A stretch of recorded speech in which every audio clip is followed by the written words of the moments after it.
Essa escola, ela começou a perder um pouco de espaço nos anos 70, a partir do Huracan do Menotti, que depois veio a ser o treinador da seleção argentina campeã do mundo 78, que assim, não era uma seleção vistosíssima, mas não era um bando de carniceiro como eram os times argentinos dos anos 60. Mas esse time voltou depois,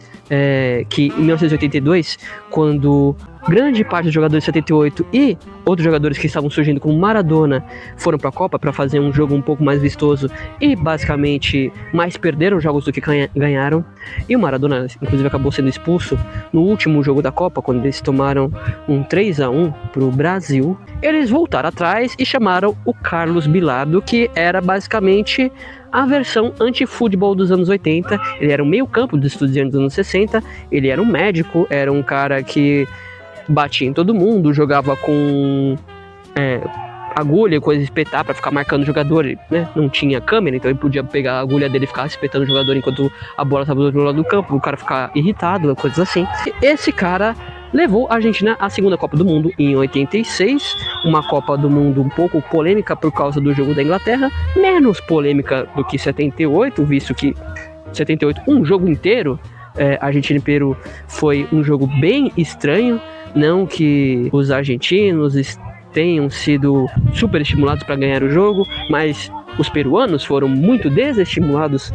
a ganhar o jogo. Mas a Argentina ganhou em 86 com um time de basicamente Maradona e seus capachos,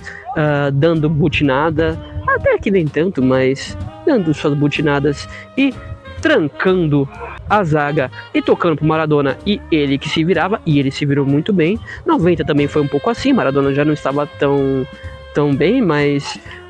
o Goicoechea, que foi o goleiro reserva que virou titular, foi muito bem. A zaga conseguiu segurar muito bem até a final, onde perdeu a final com um pênalti muito mandrake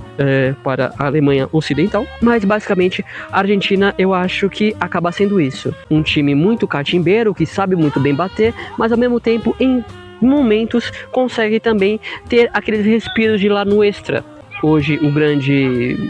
arquiteto do lado Nuestra é o Messi, um pouco o Álvares também, mas o resto do time hoje em dia, mesmo tendo um McAllister que sabe jogar bola, um Depou que sabe jogar bola, um Enzo Fernandes que sabe jogar bola, são caras que também têm o anti-futebol muito correndo debaixo